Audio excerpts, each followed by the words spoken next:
Good evening, everybody, and welcome to Practical Chrome, episode 28.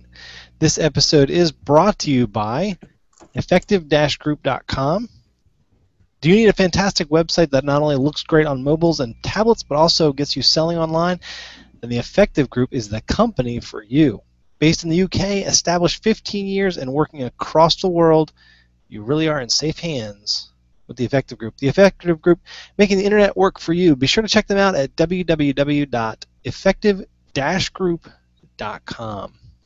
And again, everyone, welcome to Practical Chrome. Of course, my name is John Oliphant, and you have reached the podcast dedicated to everyday Chrome users. Whether you use a Chromebook, you use the Chrome browser in any form or fashion on any device that you have, whether that be a tablet, a iOS device, whatever. You're using Chrome, this is where you need to come, because we're going to give you the biggest news and tips and tricks and all that good stuff.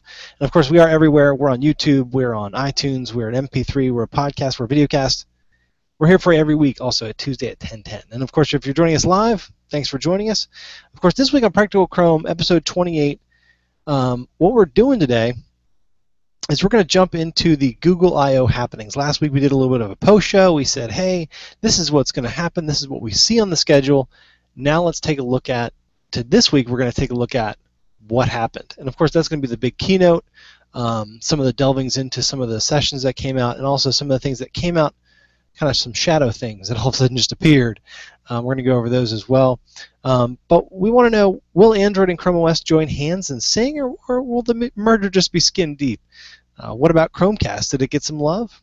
Also, it appears that Google Docs would like a word regarding your document format habits. Then in the news, of course, we do have Acer reveals an Intel i3 Chromebook. CTL enters the Chromebook fray, and legacy apps have been legacied. Is that a word, legacied? I don't know if it is or not. I put it in there, but what can you do? Of course, joining me every week are my co-hosts, Craig Tumblison and James Welbes. Craig, how are you doing this week, sir? I'm doing great, John. How about you? Oh, sir, I'm just glad to be here. I'm just glad to be here. I had a lot of fun watching I/O, and I know that you did too. James, what about you, sir? Did you have a good week? I did. Just got back from vacation. See, look at that. Now, wait a minute. Now, your Google hat is backwards. I can't read the word Google on your hat. There we go. There we go. All right. Well, welcome aboard, gentlemen, and welcome aboard everyone watching. Thanks for watching, and thanks for listening. We're going to go ahead and jump into the news now and take a look at some of the, honestly, the smaller things, because I/O was last week. All right, the Developer Conference was huge, a lot of news there. What I wanted to do, though, was talk about some of the brief things that came up, in the interim. The first thing is that Acer actually is going to release a Core i3 Intel processor chip on their Acer C720 line, and I was kind of floored myself. It surprised me that that this was going to come out because of the cost involved, whether or not we really want to see that fast of a chip.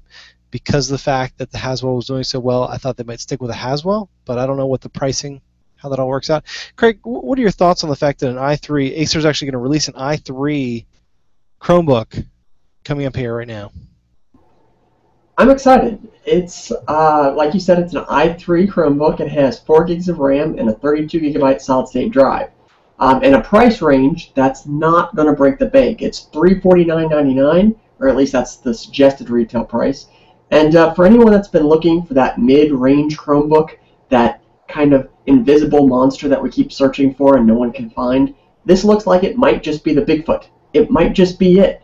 It's got a reasonable price tag, it's got great looking specs, and it's got a design that's held up well with the Acer C720 line. So I'm looking forward to it. I really am.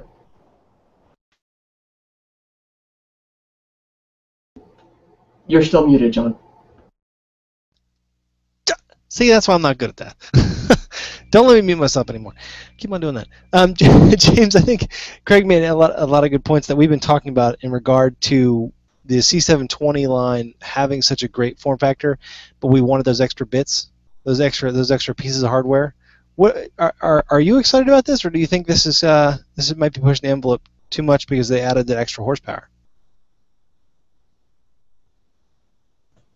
I am excited about it. 4 gigabytes of RAM, i3 Intel processor and I believe you said 32 gigabyte hard drive. Is that correct?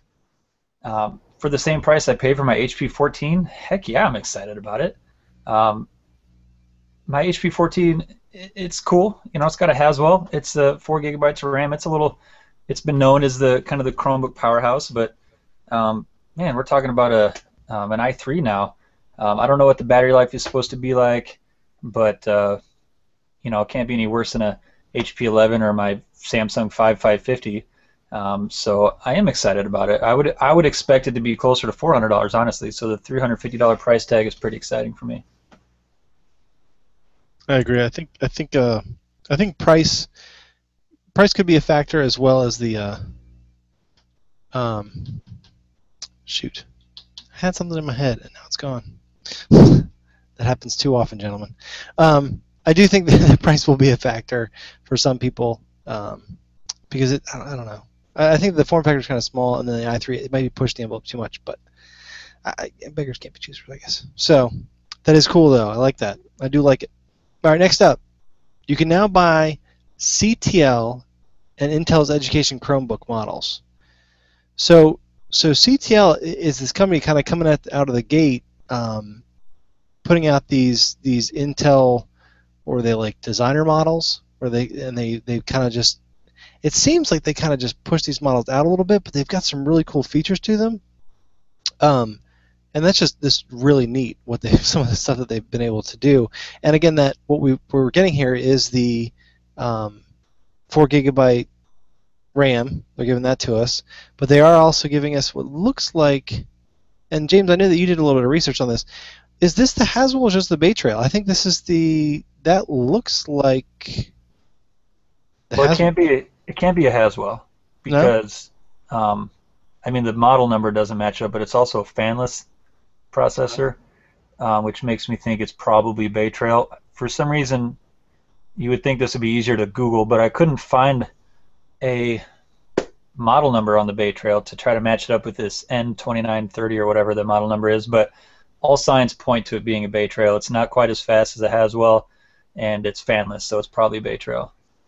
No, actually, I spoke too soon. Looks like Dinsan and Joy both say from OMG Chrome and then Chrome Story, they said that it is a Bay Trail. Craig, this Bay Trail, there's been a little bit of a kerfluffle in regard to it. It might have more like ARM style power because of that whole subsidizing of the original Haswells. These are the lower end Intels. It might still be Intel, but it's almost like could be. And actually, we saw some. I read an article this week about the fact that the Bay Trail definitely is not as powerful. It's literally 2/3 the power of a Haswell. That's what I saw. That doesn't surprise me, but you also have to question, do you really need a Haswell in these devices? Let's be realistic. Specifically, these are going to be education devices. So these are not going to be used for any sort of heavy gaming or Photoshop rendering. Let's be honest. It's going to be mostly word processing with most probably a few Flash-based applets and things like that for learning. So I think for a device like this, if a Bay Trail processor keeps the price low for schools, it's a win-win. Like you were saying, this device has some excellent features that other Chromebooks just don't have right now, including a water-resistant keyboard. That's going to be amazing for schools. I love that. It also has a reinforced bumper that can actually stand drops onto concrete. So that's also very handy for schools because kids drop things all the time. And it also has a carrying handle built into the Chromebook itself, which is going to be interesting. I guess if you're moving between classes and you're taking books with you, it makes a whole lot of sense. So I'm excited for this device. I really am. It's got a good price point, a good set of specs, and for education market, it just seems like the perfect fit, especially when you consider that prior to this device, the EDU favorite was the Samsung Series 3. And I think this device outperforms it, not just in terms of processing power with the Bay Trail versus the older ARM chip, but more of the design factor for an education environment. So I think it's an interesting device. I'm really excited to see the adoption rate it receives. Agreed. It is an adoption thing, especially with a company coming out of the gate like CTL. That's a little. They're a no-name brand. When you go to make a large order, like 1,000 models or 14,000 models if you're a large school district, that's a big jump until they've gotten a few sales under their belt and people have seen the model floating around a little bit. And someone like BJ who's going to take apart and be like, "How are the hinges?" Because he knows that that's the biggest point. And actually, I just remembered my point earlier about the i3 chip, because we were just talking about the Bay Trail. The i3 chip, you're putting a lot of money into it, and you're getting the i3 chip. You're getting a faster model. But the battery, they don't talk about that. So, and I think one of you mentioned that. But I just want to bring that up. That's one of my major minuses about the i3 processor. And like Craig, you just mentioned the fact that do you need a Haswell? So, but anyhow, so that does look pretty interesting. Now, the next article up, real quick, is Google drops axe on legacy packaged apps for Chrome. This, of course, is an OMG Chrome article, and basically, says here basically that legacy packaged apps provided all their content, HTML, CSS, in an archive download from the store. At the time of installation, these apps can work offline and access some extra APIs. It looks like they can continue to update, but they'll no longer be able to put in new ones. James, what do you think about the? Where'd you go, James? Are you there? Did you get a chance to take a look at that? Actually, I didn't really. Not being a app developer, I didn't understand most of what it was saying when I skimmed through it. So I was fully intending on letting Craig do all the talking for this one. Well, Craig, thanks for putting me on the spot, James. Luckily, I think I can handle it. This will not affect the current Chrome package apps. Basically, there was a period of time when package apps were first being introduced where there was a version 1 spec, if you want to call it that. And so apps were built based around those specifications at the time. And now, since then, a version 2, I don't know if they're referred to by those numbers, but that's the concept, has been introduced, which is the current package app spec. So what this is doing is discontinuing version 1, depreciating it, and like John mentioned, these apps aren't just going to stop working, but rather they're going to be delisted from the Chrome Web Store. Developers still have the ability to issue security patches through the end of the year, but they won't be able to list new ones, and users won't be able to find and download them from the Chrome Web Store ongoing. So there's also documentation guides available for upgrading from version 1 to version 2. So hopefully some of the developers that are still invested in the apps will go ahead and make that jump. But overall, it's a good thing. It's a typical spring cleaning type of situation. It's not shocking. And there's plenty of time until June 2015 to go ahead and make that change. So I'm not worried. It's not going to, the ecosystem isn't going to fall out of the sky overnight. This is very much a typical thing. Exactly. So, not something to worry about, which is good, which I like. But I think what you could say is that if you do see some apps disappear or your apps change coming up here, more than likely they'll be upgraded in multiple ways, not just to change their APIs to the new version, but also they'll probably update them for you. So I would say look for an app that you really enjoy to possibly change if it's using, but you can't really tell. But next up, kind of a big deal.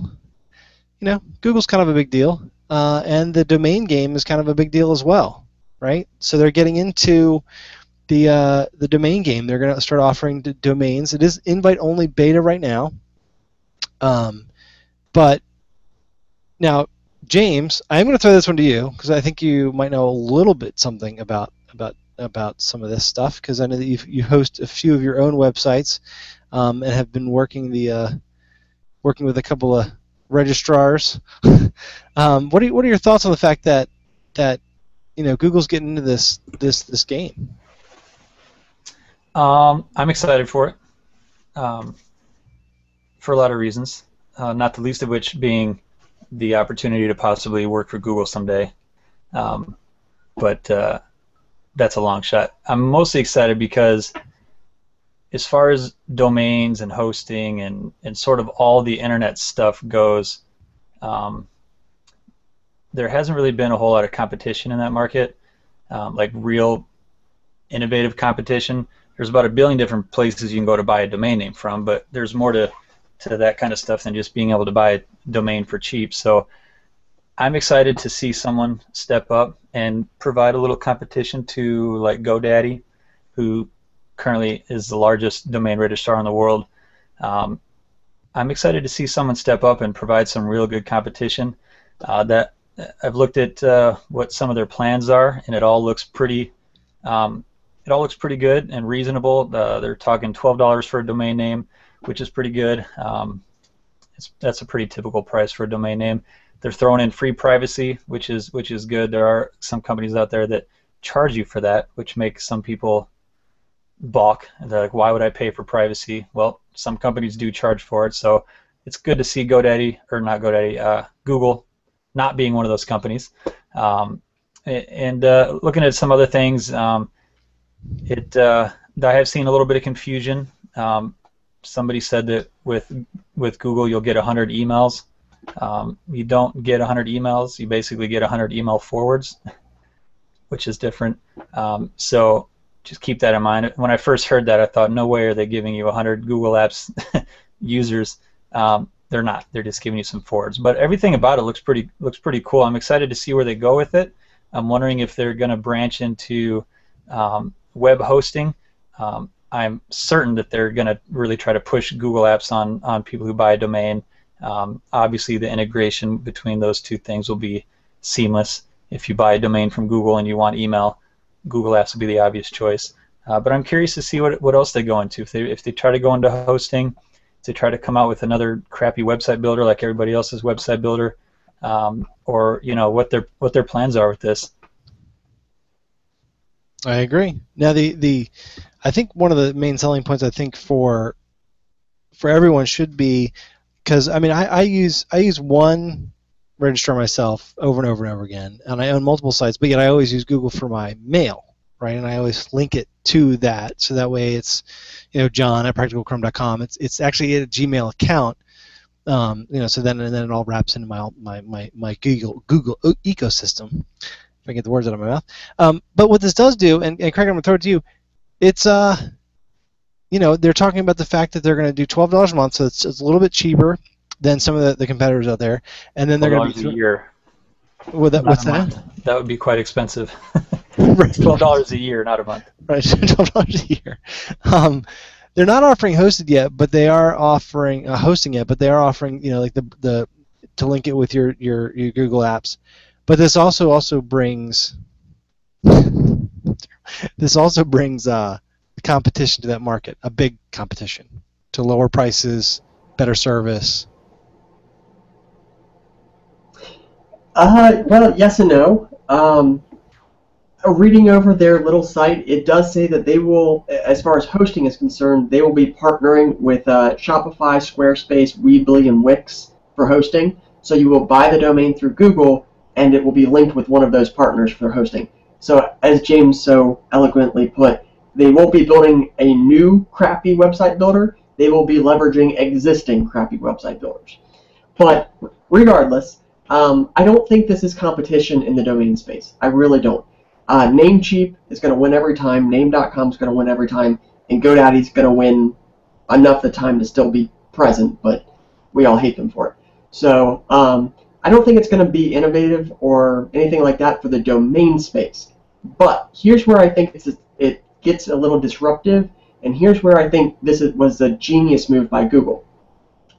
It's quickly becoming less of an issue for a small business owner to get online. It's becoming more of an issue for a small business owner to get listed on Google. When you own a small coffee shop, your first thing isn't, I want to have a website. It's, I want people to search for me and find me on maps. I want people to search for me and find my phone number. I want people to search for me and find my menu, my hours, all the information that goes hand in hand with the Google Business program, Google My Business. So I think that's where this gets disrupted. People are going to flock to this not because they need a website, but because they need to be listed by Google, and this has that Google logo on it. So I don't think it's going to be disruptive as in people are going to switch from GoDaddy or Namecheap or Name or Dynadot or anything else. I think it's going to be disruptive for the small business owner that doesn't have an IT consultant handy and just goes on the web and starts searching for this. Because, I mean, let's be honest here. A mom and pop shop doesn't know what a domain name is. When they're first starting out, their first concern is how do I show up on Google, because that's where I go to find everything else. So if they can go to Google, type in how to get listed on Google, and Google shows them this tool, oh, buy a domain name from us, get hosting from one of our partners, and we will make sure that there's a spot in our partners panel where you type in your business information and it's automatically guaranteed to start showing up on Google. Oh yeah, that's where this becomes a hit. So I'm excited for the small business owners. I don't see myself switching away from my trusted Namecheap for this though. Sorry. Not for $12 a year. Namecheap's only $9.50. So. And you make a good point. And I do like to think about the Google integrations. It's a darn good point. So you make a good point, Craig. Well, listen. Speaking of working with a domain and search engine optimization, we're gonna get into the main. But before we do that, I do of course want to thank our sponsor this week. And actually for the past couple of weeks, and we really appreciate them being a sponsor of the show. They can actually, what we were just talking about with the Google domain thing. If domains are like, I don't care about domains. I want to go have a website built, and I want to have it taken care of, and I want to have SEO management taken care of. I want, pay-per-click management taken care of. I want to make sure that my product listing ads are good. My social media is taken care of. You're going to want to get with our sponsor, and they are, of course, Effective Group. And they are, first of all, they're based in the UK. They've been around for 15 years, and they've been doing exactly what we've been talking about getting you online, getting your stuff sold. In a few minutes, we're going to talk about how to build a website. And in regard to the I/O, they're doing a lot of web-based stuff, and they're going to talk about modular. They're going to talk about making it work on the web for you on any device. That's one of the things that's coming up. Well, when it comes to that, and it comes to being online and getting yourself out there, and all the other things, the website design, not only the design, but also the social media management and other things like Twitter, right? Facebook. Especially if you've got like a family-based business, Facebook, you've got to be on there and you've got to be hitting it. So there's a type of company that will work with you through that type of process, where it's not just, oh, let us build you a website, it'll be up on the web, and you're good to go. It's not like that at all. They'll actually work with you at every step of the process and get you through each and every step. So definitely check them out. Okay, it's www.effective-group.com. Okay, and what you'll do is you'll find out more about them when you go there. You'll take a look at their portfolio. You're going to see a bunch of different websites that they've built and that have that modular design, not modular design, but the design that will actually adapt to the device that it's on. So it looks like the exact same website. It's not just some weird mobile site that just has basic information. It looks identical. The icons are the same. The graphics are pretty much the same. The logos stay the same. Everything just kind of shifts to match the form factor. And again, they also have that social media aspect and everything else. So definitely check them out. Again, that's www.effective-group.com. And again, they are making the internet work for you. And again, we thank them for their sponsorship of Practical Chrome. So guys, we're now going to jump into the main, right? And like I said, when I was talking about the Effective Group, is that this I/O, so it had some big splashes, right? We were all expecting some big stuff. We all wanted to see some big stuff. They did have some big things with Android, right? Because Android, of course, is the mobile platform that Google creates and then distributes in open form after they're done. And it's a huge platform. I think that, I can't remember the numbers, but they showed the graph showing the expansion of Android. And Android, of course, has been enormous, and it just gets bigger and bigger every day. They introduced at this thing Android One, which is going to be like a lower end, under $100 model with Android on it, and that can be on a low power device, and they can have Android in countries where you're not going to have a $600 phone. You need like a $100 phone. So there's things like that were really big news. But there were also like literally dozens of other things. And I've actually, behind me, you can't see it very well on the screen, and I'm not going to actually produce it, but I'm actually going straight to the show notes, because I have so many links of what happened, right? And there are some things that are Chrome-based, some that are not, because Google I/O, as with every year, was big. But first thing I wanted to talk about, I'm going to talk about what I think was the first thing that popped out at me, as in, like, what was the big, not disruption, but the big, like, thing that happened.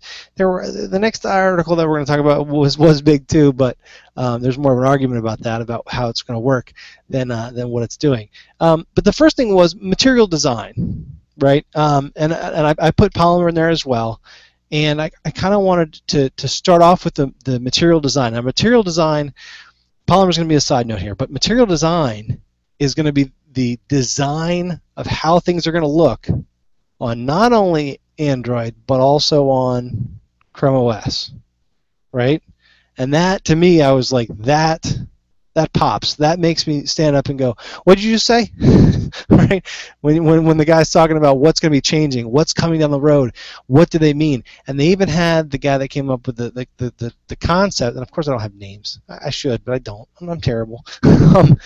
But he sold it, because they talked about how you're looking at a 2D screen and what they're going to bring to you in terms of material and feel, how you're going to, you can't feel it, of course, but how the screen's going to interact. Craig, I'm going to start with you. When it comes to material design, we'll talk about some of the other stuff that came up in I/O and some of the things that some people might seem as bigger. But material design, what are your thoughts? I'm gonna on our screens, I'm gonna bring up the examples page so that we can kind of see some of the different things that are on there. I'm gonna kind of pop through them while you talk there. But if you can kind of describe, like, what you thought material design was for you, like what were your thoughts on when they talked about that? Sure. Well, I think the concept of material design really boils down to three things. You've got a new layout, and by that I mean you've got you've got some layering going on. The elements have depth to them. The second thing is you've got brand new animations. Almost everything you do will be animated. Every button press, every time an element slides around, shifts places, that will be animated. And then third, it's this whole new color set. And I'm really happy with the first two. I love the idea of depth in a 2D operating system, of being able to press and hold a box and have it shadowed as I drag it around a grid or around a list, having that depth to see this one's hovering over the rest of the items. I love the animation. It's going to be, I'm not sure how great it's going to be for a power user like myself, but for the average Android user, and John, there are more than 1 billion of us, for the average Android user, the animation creates a more fluid experience because you see where the elements are going. You witness the changes as they happen. Things don't just disappear, they fly off the screen. The card slides to the left and vanishes. But they don't just vanish after a single press and you're wondering where they went. As for the colors, though, that's where I kind of have to pause. I hate these colors. I hate the colors. I hate the colors. I've looked over the examples. I've looked. I hate them. I can't get used to them. I really hope developers kind of ignore that. As bad as that sounds, please follow the rest of the guidelines. But when you get to the colors, please just consider what might work best for your app first. Because some of the color choices for the examples, they're just bad. I hate to say that. Maybe they'll grow on me. I'm not going to turn to iOS or anything, but I'm not convinced that those colors were the right choice. That screen behind John right there, it's got this ugly, ugly blue, and then the background contrast is a bright yellow. To me, that's just... it breaks my eyes. It hurts. It hurts to look at. And to me, that takes away from the other two very phenomenal breakthroughs, which will be depth and animation, which I'm really pleased with. So I'm curious to hear what James has to say about it, though. Agreed. So James, and I think color is definitely a eye of the beholder type thing. Like that screen that I'm showing you, some of the things that are coming with it are that paper fluid design and things like that, like that Craig talked about the 3D look to it. Not 3D per se. So real quickly, I'm just going to go over like some of the quotes here. The goals: to create a visual language that synthesizes classic principles of good design with the innovative and possibility of technology and innovation and possibility of science. Technology and science, sorry. And then down here they say materials and metaphor. Material metaphor is the undefined theory of a... I'm terrible tonight, guys. That's terrible. I can read. I promise I can. A material metaphor is the unifying theory of a rationalized space and a system of motion. The material is grounded in tactile reality, inspired by the study of paper and ink, yet technologically advanced and open to imagination and magic. So James, I'm going to set you up with that. That's right. Open to imagination and magic. Yeah, first of all, my favorite thing about all this material design is definitely hands down the color scheme. I just love these weird bluish and yellow colors they got going on. Really makes me feel warm and fuzzy inside. The colors are terrible. That's okay. This is new. Maybe they'll change it. Developers will hopefully have some say in that. Hopefully they're not required to make ugly apps. I think it's cool. It is. We threw around the word 3D a couple times. We're not talking about like Amazon's new phone, which is apparently supposed to be like R2-D2, Obi-Wan Kenobi, or Only Hope. At least that's the way they make like you'd think. It's not actually 3D, but is in the development world. I guess think of it like Photoshop. When you're creating a Photoshop image, you have layers. It doesn't look 3D on your screen, but it kind of acts three-dimensional. And they went into some of the geek speak in the I/O, and they showed like how the pixels have depth now and stuff. And so just so people know, this isn't making 3D images pop up off your screen, but it does provide a lot of opportunity for some really cool ways of developing apps, I guess. With things having depth, so to speak, and layers and whatnot. So I'm excited. It's a little socialist, kind of bringing everything together and kind of but I think that's okay. It's gonna, one of the biggest things that attracts people to iPhones is the uniformity. So this kind of marries a little bit of a uniformity with still it being Android and still being customizable and things like that. So I think this is really, really exciting. I can't wait to see some of the new stuff. Android L and seeing some of this new material design stuff coming out. It's all very exciting. Most of it goes over my head, but from what I've been able to understand from the geek speak is I think we're going to see a lot of really nice polished apps and stuff coming out pretty soon. And I think that's you hit the nail on the head. I think that's the kind of the point. Polished apps, right? We've talked a couple times about just loosely, just because it's not necessarily Chrome related, but when we talked about some of the apps that we've used and how they differ.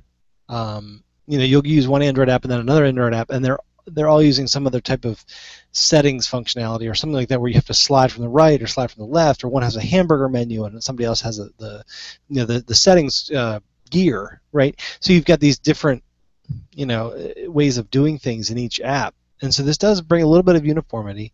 And really quick, one more quote, if I can get it right, I think helps, and this is the whole thing about the 3D and about the fact that the space that you're looking at, it has layers, and like the buttons, they kind of have that Craig talked about, how they kind of will have a little shadow under them, showing you that you're working with the layer below or the layer above.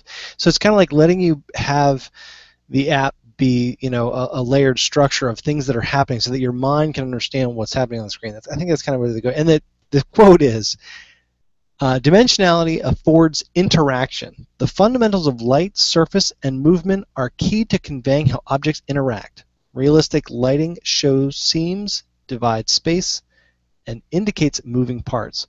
So that's what they're doing. Instead of having, and to be honest, and I'm not bringing this up to belittle the what iOS 7 did, but iOS 7 definitely, like, it was a super jump from the old way that the iOS looked, right? If you guys remember, iOS 7, or was it 6 or 7? One of them, I think it was 7, that brought this that flat look, and everything was just like white background and simple icons, simple buttons.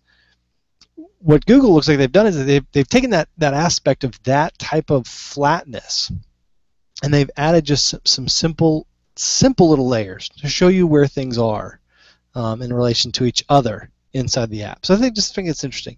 Maybe I'm going too much into it, but I thought it was very, very interesting. So definitely look for that, you guys. Things are coming down the pike. Chrome OS and Android apps are going to start to kind of look the same. And then now we're going to come to another thing why they're going to look the same. And that is Android apps on Chrome OS. And I'm going to add this to Android notification sync with Chrome OS. And we're going to talk about both of those at the same time because it's kind of like the same deal. But basically what happened was, on the Google I.O., the keynote, bada bing, he was like, here is Evernote for Android. And boop, there it was on Chrome OS. And it looked almost identical. It basically had the same structure, the same button types, everything like that. Everything looked pretty much the same. And he was like, and now you have everything there, and it's all working, and it all looks good, and now you have the same app on both devices that are identical, and you can. So he was saying basically that you could port your app if you're a developer or a company. You can port your app from Android to Chrome OS. And Craig, you actually spilled the beans, or you found the link to a developer. Was it you? I was talking about, because everyone was in the dark, because when he made the comments, he said things like port, and he said should. I think he said should a couple times, and he talked about some different aspects. He was very vague about how that would all work. He didn't give any specifics. I read one article. It was a great write-up by a Google Plus user, and he went into how what he thought it looked like and what he thought it was, and he thought it was actually like you were viewing a remote desktop type app type situation where the app that you were looking at was actually still hosted on your phone. I mean, that's how seamless it kind of looked, because the app looked identical. And the way that he kind of moved them around on one screen, someone thought that he was actually using like an RDP type or Chrome remote desktop type of functionality. But you did find out, Craig. What did you find out about the whole, and this is some people were like, I was upset about Android apps coming to Chrome OS. Well, we don't know anything officially yet. That's the important thing to remember here. I'll be the party pooper. Just don't get excited yet. Stop jumping, calm down. We don't know enough yet to say anything for sure. What John's referring to is, on the developer mailing list, somebody asked the question, how was that accomplished? How was what they showed at the keynote accomplished? And one of the developers said that they couldn't say much, but they could confirm that the apps were running locally on the Chrome device and that they were packaged apps running in native client code. Now, native client has been around for a while. It's the best way to describe it is that it can be used to build packaged apps. It's not part of the packaged app spec. It's a separate project, but it results in apps that act like they're packaged apps. They have access to the Chrome APIs, same APIs, and they tend to be a little bit more powerful. Mostly because you can use C+ code and run them as native client apps, and they will function the same as Chrome packaged apps do. So the trick there is you're writing an app in a completely different language, but it looks like and runs the same as a Chrome app does. So my tentative guess, my educated guess here, is that Google has been working on a way to port APK files to native client. Now, whether they're doing that through some sort of manual conversion process or whether they've built some sort of automatic tool that can do that process, I can't say. But it does seem that Google's being very cautious about how they roll this out. There's currently an invite program for interested developers, and they're also asking for users to submit their favorite apps, the apps they want to see this happen to, which kind of indicates to me that Google will then reach out to those most requested developers and try to work with them for a more widespread release. But my gut feeling is that they're basically building a conversion tool, and I think that implementation is probably the best we could have hoped for. And if true, it actually is really good news for the Chrome platform, because it means that Google will be trying to move away from APK files overall. Because the benefit to native client and Chrome apps is the code once, run everywhere ideology. So if you can get developers away from developing for Android and toward developing for Chrome, then their apps will then still run on Android as Chrome apps using the Adobe Cordova project or native client natively. So there's some interesting possibilities if that's the way this really truly is going to be implemented.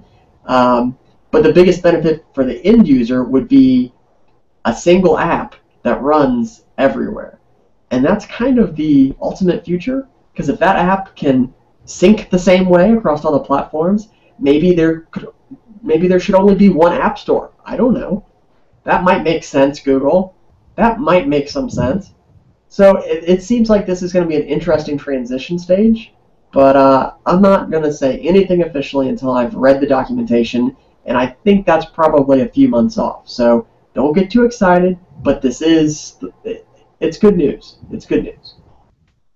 It is good. It is good news indeed. And the what I'd like to do is have an episode about native client, where we can kind of go over what it is and how it works, and what the naysayers say, and what the people who are like, yeah, that's what we want to do. We want to run C code inside of a browser.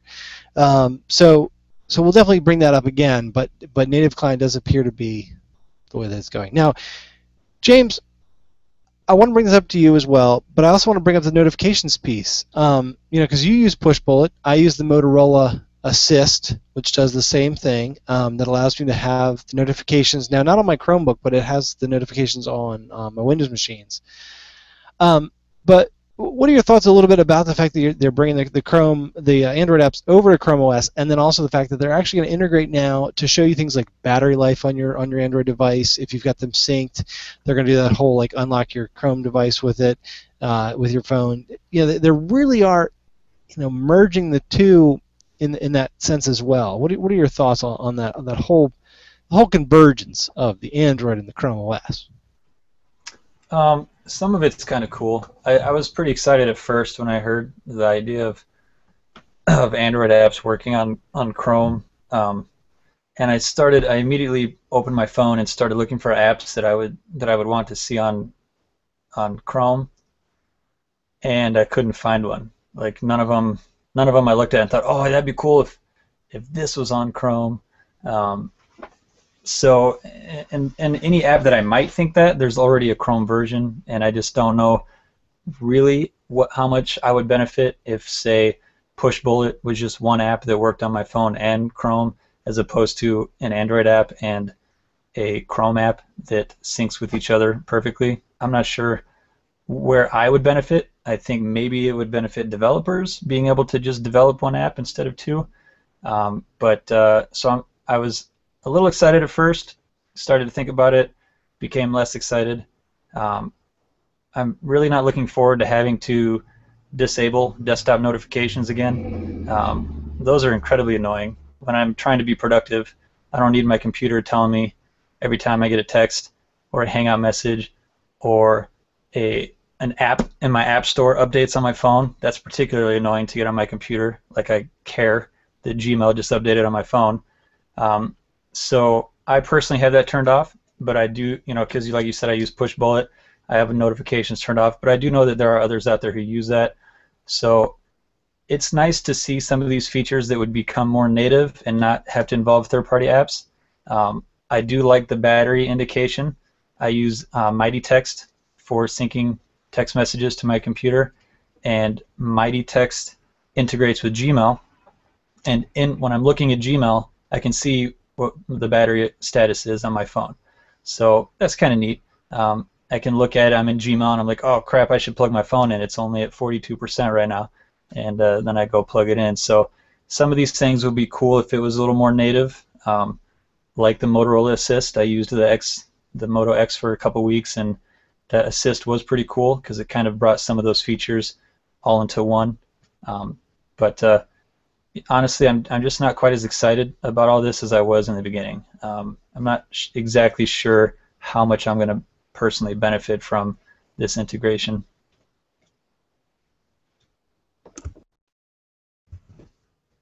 You're still muted. Telling you, Control D, people, unmute yourself. So from what I've been told by some iOS users is that iOS and Mac have started bringing these things together as well. So I think this is just one of those things where if you're with an ecosystem, and Google has had, I think, Android kind of a part in this whole mobile aspect, and now it's going to be able to bring it into their own operating system and kind of bring everything all together. That's my kind of thought, and I think it's a good idea. I think you're right, though, James. You're going to have to be able to limit the notifications for things that you don't find, that you want to see. You're not going to want to see your apps update. You're not going to want to see, some of that stuff. I think also remember that the material design is also going to be part of this as well. As much as we're talking about apps and things like that, material design is also going to be that convergence part too. Now, in regard to apps, so some apps I agree. I haven't looked through my apps and said, oh, I want that one. Ooh, I want that one. But they did, and Dinsan actually has a photo showing the desktop of Chrome OS, and he has Flipboard. Now I don't know if Flipboard has like a web app, a web version of Flipboard, but I have Flipboard on my phone, and I actually really enjoy it, and it's a really cool app. Now, if you were to bring that to Chrome OS with a touch screen, especially a touch screen you could flip and have it be a tablet, this app I see. And I think also if you look at some of the apps at the Vine app, now the Vine app he showed, again, it was in the mobile. That I was like, no, because the Vine app, it was in the I don't know what we call that. It was a mobile screen. It was a portrait view of a mobile app on the screen, and I'm like, why do I want this mini Vine app sitting on my computer? I have so much more real estate that that was kind of. I mean, if you're going to port over apps, why would you port it over to not be a full-blown? I don't know, whatever. That part I didn't understand. But the Flipboard app, if you were to make it full screen and then make it touch-friendly, and then you have a touch screen, that is amazing. That is a good idea. So I think that some of the apps, I think, coming across from Android into Chrome OS is a really good idea. Other apps, not so much. So I'd be more interested to see Chrome for mobile just be Chrome, so I can have the same extensions on my phone as I do on my Chromebook. That may be a little asking too much, but it would be kind of nice to just have because that's kind of where a lot of stuff fails. I mean, I do something on my Chrome on my computer at work, and it syncs with all my Chromebooks. Any Windows or Mac machine I log into, it syncs up.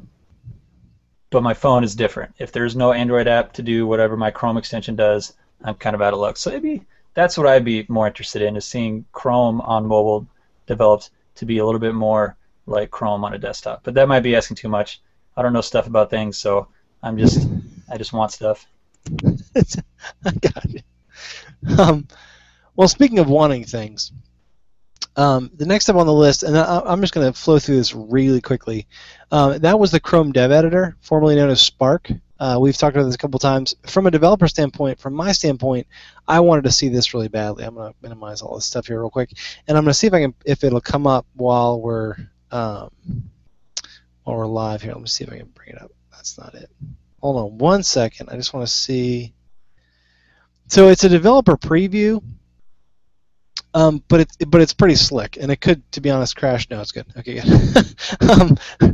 And I can show my screen now. So I'm sharing my screen, and so this is Spark.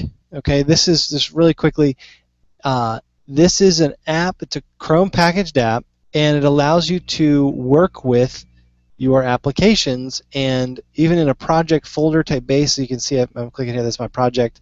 You can see I've got the different in my README file. It even has like a show preview. So for a developer working inside of this, it's really neat that they came up with this app, and the fact that it has a version control built into it, which is Git, and it actually syncs with GitHub.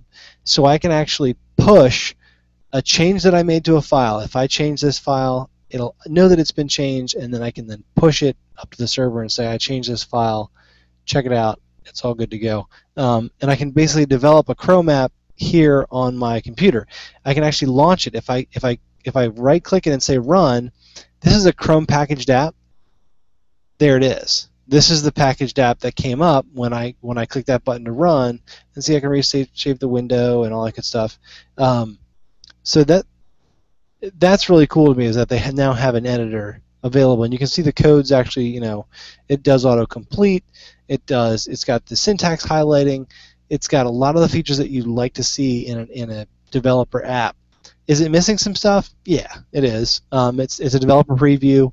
It's not necessarily fully baked, I would say, but I haven't had any errors necessarily.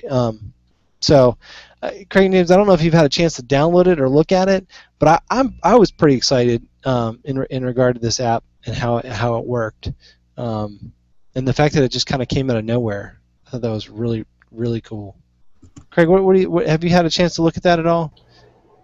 I have, but honestly, I'm still partial to the Adobe Brackets project for my editor of choice. And it has some nifty features like live HTML previews too. So it doesn't do much for me yet. Now, if I was developing full-time only on a Chrome OS, definitely.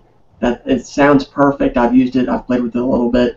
Or if I worked more with GitHub, where you could do the pushes automatically, that might work too. But right now, for my current needs, Adobe Brackets works great. And I'm really hoping they port it to Chrome OS, because it's actually written in HTML5. So I keep pushing them in that direction. There's a little voting thing you can do for feature requests. But check it out, people. Check it out. It's great. Adobe Brackets. I'll add it to the show notes.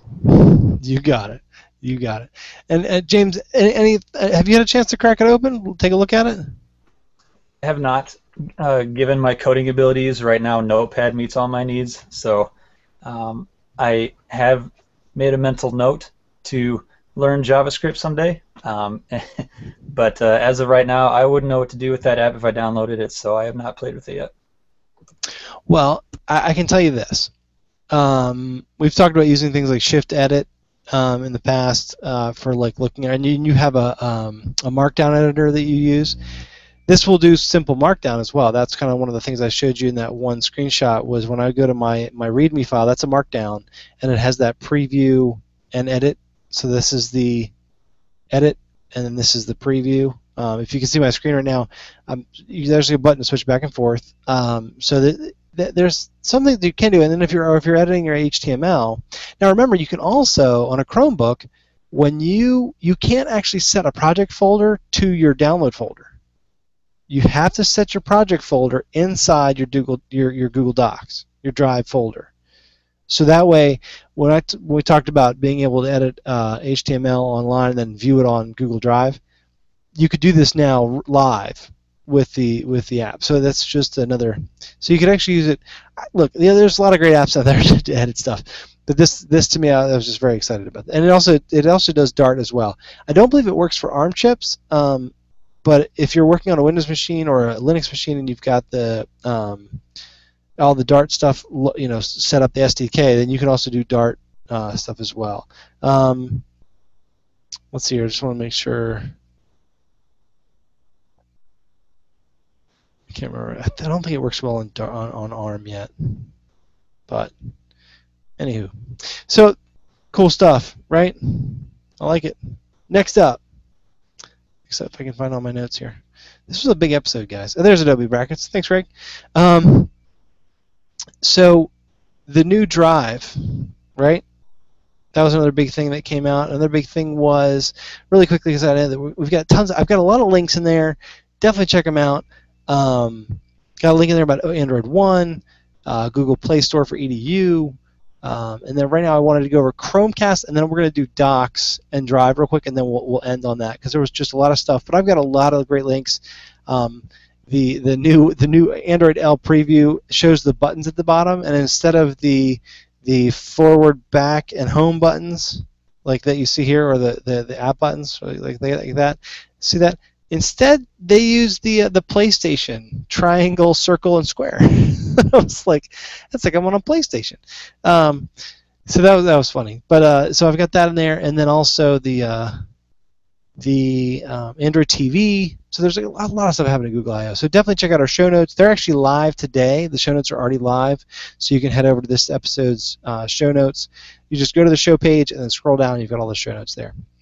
But so the new drive, right? So we all use the sweet Google Drive to look at docs, sheets, and slides and all that good stuff.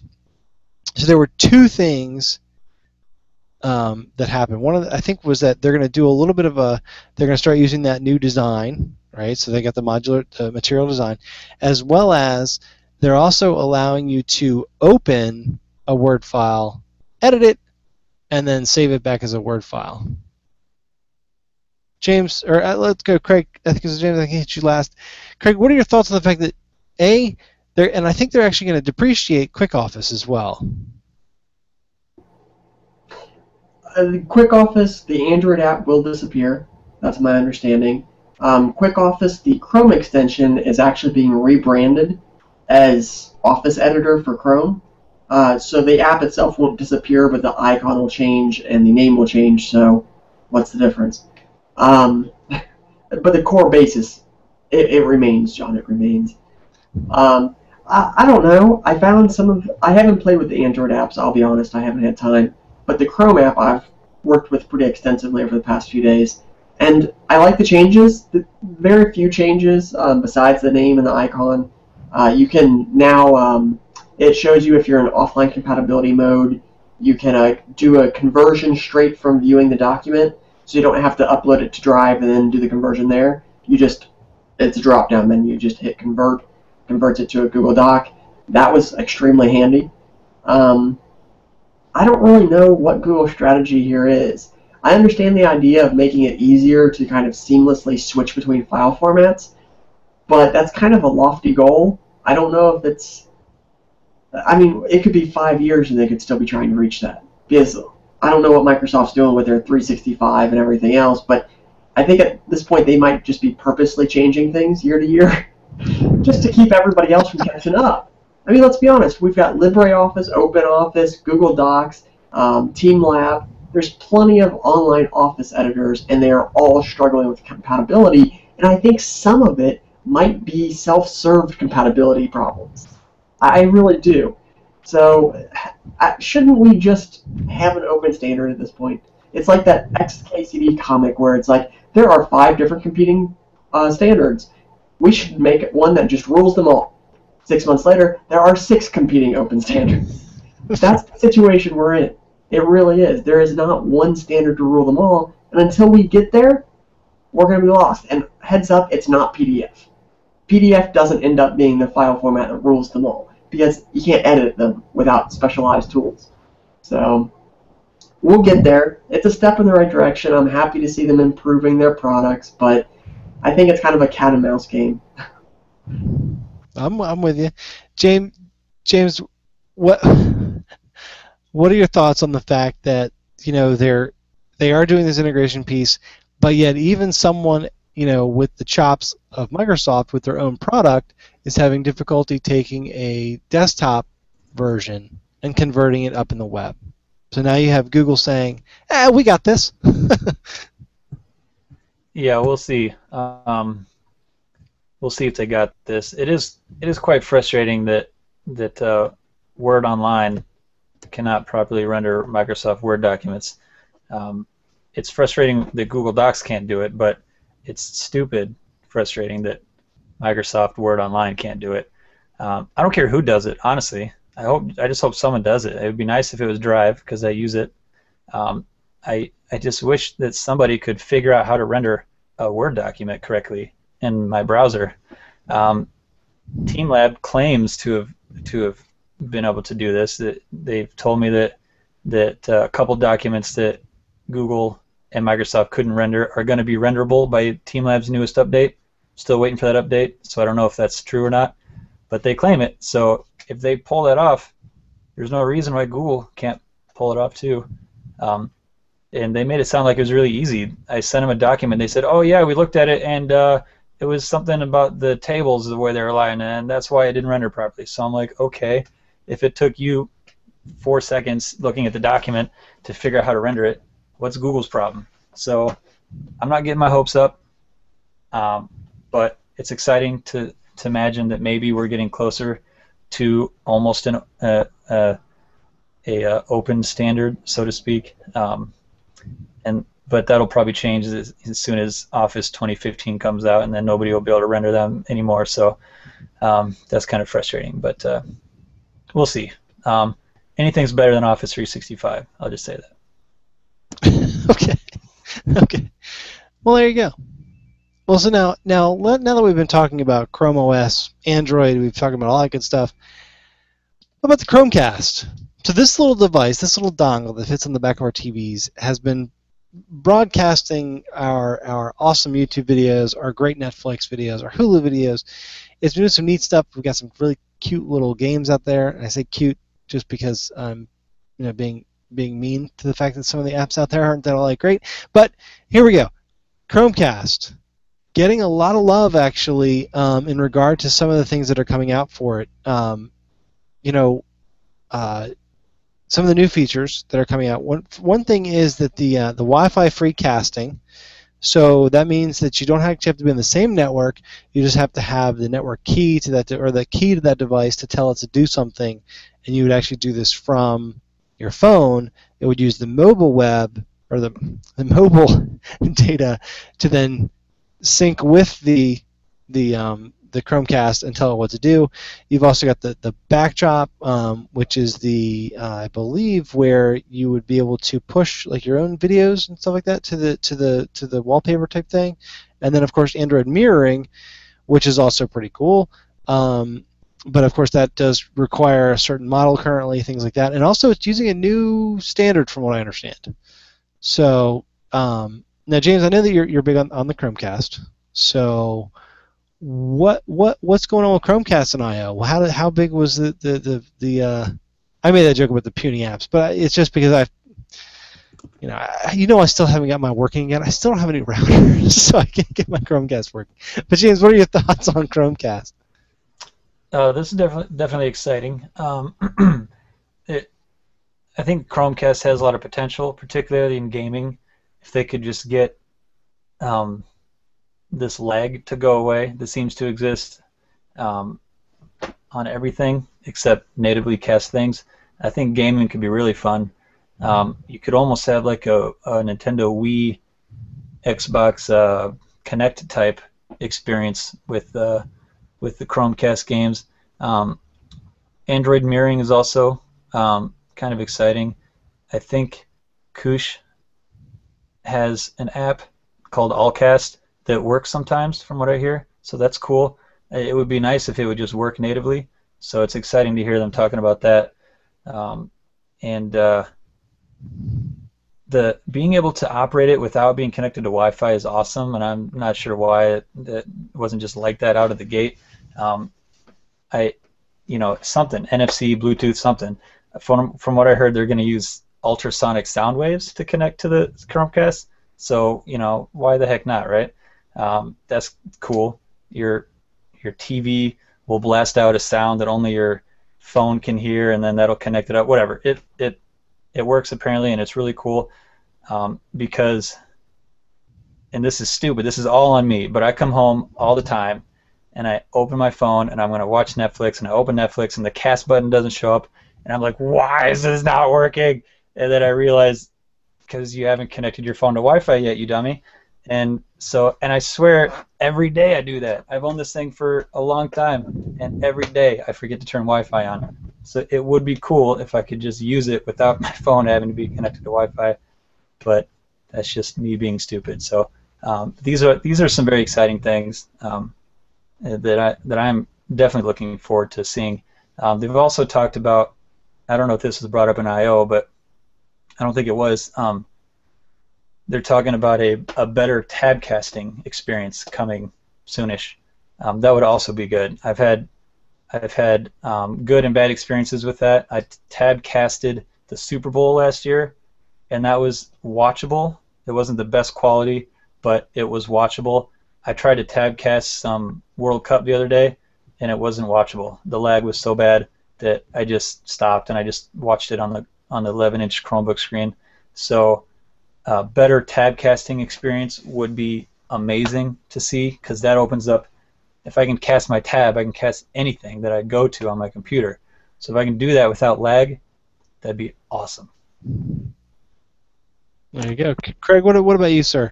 I know that, talking about tab casting, I know that they're doing the Android screen mirroring. I think it has become a hot button because of the fact that they actually came up with a newer protocol, a non-open source, not another proprietary protocol to make that faster. I don't know enough about that to comment, John. I really don't, and I don't like to talk about things I don't know about. Sure. I do it every Tuesday. Yeah, that's true. That's true. That's what we're doing tonight. Yeah, I'm sure they've done some sort of improvements. My biggest concern with mirroring an Android screen is whether or not the device has the processing power to do that effectively. So it's less about the stream itself and more about the hardware the phone has. I'm sure even my Nexus 4 would probably struggle with it, especially if you're trying to do any sort of HD movie or something. So I'm a little worried about that. We'll see. James missed the biggest thing, though, which is the ability to set custom photos, custom wallpapers for your Chromecast. That's the biggest news here. Everything else, ultra subsonic noises, that'll just drive the dogs crazy. This is the important thing. Being able to set your own photos. Because now, those little $20 digital photo things that you buy for your grandma for her birthday, those are gone now. Now you pay $35 one time, you get her a Chromecast, and you set it up to display the photos of her grandkids. Perfect. That's the selling point for the Chromecast these days. The threshold has been raised. Roku, where are you at? Where are you at, Roku? Keep your eyes open for the Chromecast Wallpaper page coming to chromeup.com soon. Oh, please no. Please no. No, that would be way too many. Although I will say that they have been continuously updating the Chromecast wallpapers. And they've got some really good ones on there right now. I noticed Trey Ratcliffe, his photographs, some of them are on there now. And the handful I saw are amazing as always. Exactly what you would expect from Mr. Ratcliffe. He does a bunch of the Chrome OS wallpapers too, for listeners that aren't familiar with his work. So, yeah, the rest of the stuff I'm not crazy about. I don't think I'm going to use it that often. But the photos, set your own wallpapers, maybe. No promises, but maybe. And mirroring your Android screen, I'm wishy-washy. Let's see how it performs first. All right, I'm with you. I mean, like I said, I believe that there were some people that were kind of like kind of miffed that it was a new protocol to send the signal over. So, well, I think what I'd like to do is just wrap up this I/O 2014. Right? We all saw some really cool stuff. I think that they came out with a lot of great innovation. I think the innovation was there. I was worried about the Android apps coming to Chrome OS, which it's coming. And when it comes to the native client, I'm still a little bit concerned. And I'd like to talk about native client again in another episode in regard to that. Otherwise, I/O I think was full of innovation in the fact that Google is bringing together a lot of their products, right? And they're improving them. They're making them better. They're innovating them. They're making them, do more things. Of course, there was another thing that I didn't mention at all, and that was the wearables. So that was a big deal too. I mean, they gave away. Was it the Moto 360 they gave away, or this? No. They gave away the Samsung or the LG, right? Not what they did. Anyway. So I think it was the LG. Yeah, I think it was both. Both. You had the option. You could pick either one. Yeah, and everyone that attended will also get the Moto 360 when it's released later this summer. So they will end up with all three. There you go. That's disgusting. I need tickets to the next I/O. Seriously. If you're listening, Google, me, Craig, and James really want to go. Please. But anyway, so the wearables was a big deal. Material design actually worked within that framework as well. They talked about that, how they want all that to come together. So I think material design for me was the big thing, and then everything else was really just icing on the cake for me. Even the apps. Craig, what's your kind of wrap up of I/O? What did you take away from 2014 I/O that Craig said, this is my bread and butter. This is what makes me excited. This is what makes me continue for another year, another 3 years with my Chrome OS, with all of my other Google products, and also continue to work with people and have them be my customers that I help them with their Google products. Oh, wow. That's a big question, John. What keeps me going back to or watching the live stream year over year? Well, I have to say it's probably the music that plays before anyone takes the stage. That right there is what keeps me tuning in year over year. And of course, once they take the stage, I just turn it off because it's all downhill from there. Honestly, I think this year it was the convergence factor. We've been speculating for this for quite a few years. We debated time and time again what form it would take, whether Android would eat Chrome OS or Chrome OS would eat Android, or if apps would disappear and they would just give us rock slates with words on them to use. I mean, so many different directions it could have gone, and I think the material design aspect with a fluid cross-platform UI is kind of a win-win. And specifically looking at things like Android Wear and Android Auto, assuming that material design can apply across all of those platforms, and you have a single interface you're interacting with, as you two mentioned earlier, it's the Apple usability effect. It's being able to pick up a device, any device that's made from Google or made by Google, and being able to interact with that software in a known, consistent manner that makes sense. So it doesn't matter if you put on a watch or you get in your car, it should be the same experience. You should be able to interact the same way, and overall, your expectation should be the same. No matter what device you're moving to, you should expect to be able to say, "Okay, Google, give me this information." So you've got a central set of commands that you're familiar with that you can use no matter what device you happen to be using. Same thing with where the settings menu should be, whether it's on the slide out or the gear icon. And I think that's something that Google as a company has kind of really lost over the years. That they were always kind of fragmented as a company. Everyone works in these small teams and everything.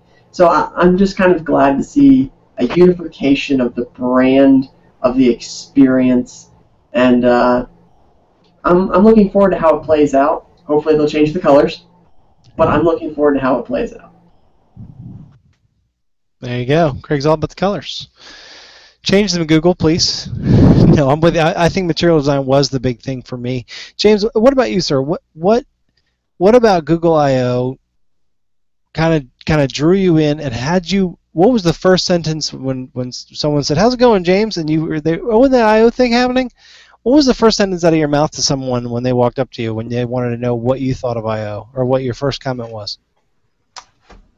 Well, this is the first time anybody's asked me what I thought about I/O. So let me think here. What I thought about it, this is the first I/O I've ever paid attention to be honest. For a guy like me, it's a little frustrating to have had all these questions coming into I/O and then almost having more questions now that I/O is done. Maybe that's typical. I don't know. I'm particularly excited about some of the Android development and with some of the previews we got of L and the new material design and all that. That was I'm just kind of an Android guy, so I'm always excited about the next version. A little disappointed we didn't hear more Chrome OS stuff. Was hoping that they would just blow us away with some Chrome OS something besides maybe we'll get to see Android apps on Chrome OS. Like the one thing they said about Chrome OS I wasn't really that happy about. So that was a little bit disappointing. Most of the rest of the stuff I didn't really understand. Chromecast stuff is exciting. So I would say just seeing all the effort they're putting into the design of Android is probably what I took away the most, what I'm most excited about. and what I'm excited to see in my next phone. Particularly, I'm kind of thinking about Moto X, Moto X Plus 1, so I'm wondering, with some of the features of that, like OK Google and some of the new design features, I'm really thinking that my favorite phone ever is probably going to be the next phone I buy. Maybe that's always true, but it's not, because I hated the Droid Bionic. That was a terrible, terrible phone. TRBL, terrible. But I think the next phone's going to be awesome. So there you go. So it was. I think it was a good I/O. I think it was. Some people were underwhelmed, but I think that the overall the design and the L coming out and the previews coming out of that. I've got some of those links in the show notes. Definitely check those out. The two logins that I wanted to talk about, the two apps, really quickly, were simply just the Chrome Dev Editor, which I did show you on the screen there. It's just an editor that's available to you. It has GitHub integration, text highlighting, text completion, things like that. And then also there's the Polymer Designer, and we didn't really go into Polymer too much. And I don't know, this isn't really the show for going into what Polymer is necessarily, because what it is a library slash language almost. I would even call it a language, because what you're doing is you're taking a piece of JavaScript, and then you're manufacturing the ability to create components of web pages. So, for instance, right now, really quickly, is the other app that I have is actually just a link. And what you can do with this is that you can actually go into the core components of Polymer, and you can then just grab the pieces and then put them in position on the page. Then once you're done, then you've built a web page completely out of these components, which is what they're doing. You can then build a web page out of these different components, and that's what Polymer is all about. It's about components, right? So here's a card, and that card would have something on it, and then you can have another card, and you can have scrollable cards. Anyway, so it's all component based, right? So it's basically like building something using different pieces, okay? And everything's been built. Some of the things have already been built for you, or you can build your own components, and then you can then just slide them into your web page. So your web page, for a developer, all you're seeing are opening and closing of brackets with parameters inside, maybe some JavaScript inside if you need it, but that's it. And then you've got this wonderfully rendered thing that just works and works well and is interactive, but yet it's on the HTML page itself, the app page. It's a very small piece of code. So you can just write really quickly, especially the map API that they created, the components, just happens like that. You can put in so many little parameters that it just does exactly what you want, and of course you can put in dynamic parameters. So it's very, very exciting. But that was the other app, which is really just a link, kind of shows you kind of some of the components that you can use with with Polymer. You can actually see me clicking on this one. You can see that button effect that they had with the ink. They call it the ink blossom, I think, or the floating action button. When you click that, it just kind of just hovers there. So that's the other app. This is two apps, right? The two kind of dev apps that came out this week. So that was exciting stuff. But I think that would be the end of the show. I think we definitely want to get into other stuff. We definitely want to get into more into material design, and I think those things are coming. Check out all the links that we have inside the show notes. Again, head over to practicalchrome.com. You're going to find in the show notes, you're going to find all the links and plus more. I know that Chrome Story, Dinson had a really great, he actually linked to the great video about how material design kind of is going to look like on Chrome OS a little bit, and how some of the future of how Chrome OS is going to look, because that does change. It is changing a little bit, and that's coming down the pike. So definitely check out those links. Got some Android L links. Got some the Android TV link. All that good stuff. Craig just added the Android Brackets, which we'll drop. Craig, that's an app, right? Yes, it's an app that's available for Windows and probably some other platforms too, but not Chrome OS yet. Okay, cool. So maybe we'll slide that into the login section. But so you just check out the Chrome notes, the show notes, and they'll all be there. So let's go ahead and wrap up. James, sir, where can people find Mr. Welbes on the interwebs? What are you doing, man? Well, John, you can find me and a couple other guys at tech.itiswhatitis.biz. You can find me on the Google Plus, and I'm also looking for Chromebook reviews. If anybody knows of a great Chromebook review or has written one yourself, please check out Chromebook.reviews, and actually check me out on Google Plus, because I don't have a submit a review page up yet. I will soon, but I'm looking for. I just rebuilt the whole site from scratch and forgot that part, so that's where you can find me at the moment. Excellent. And Mr. Tumblison, where I know that we can Google you. We can just hit the search key on our Chromebook and type in Craig space Tumblison, and you will of course come up. You don't have to type in the whole name; you just pop up. But where can people find you in case they don't want to hit that button or they just don't have a Chromebook yet? Well, I'm actually happy to announce a partnership with a few of the major GPS companies. So my name is actually pre-programmed into your GPS device. It's true. You can go check right now. Some terms and conditions may apply. I was going to say, you don't know how all these women are just going to flock to, like, you're going to have, like, it's going to be crazy, man. I'm prepared. Okay. I have prepared. You don't negotiate multi-million-dollar contracts and not be prepared for the results, John. I'm not Taco Bell. So, anyway, you can find me on Google+, or, as John said, just Google in general. That's CRAIG space TUMBLISON. It's German. Don't question it. So that's where you can find me, John. Excellent. So that's the show, guys. Of course, my name is John Oliphant, and you can find me at on the Google Pluses or at john@practicalchrome.com. If you want to send in any suggestions, if you have any apps that you want us to look at, like you want us to dive in on and take a look-see, give a review, or just let people know that it exists, there are, of course, tons of Chrome OS apps that me, Craig, or James might not have a chance to use because we don't need it per se, like in our daily lives. But yet you're like, no, this is something you really need to see, and we just haven't looked for it. Definitely send that to us. Any feedback, all of that, definitely send to john@practicalchrome.com, or also hit us up on the G Pluses. I'm on there live as my full name.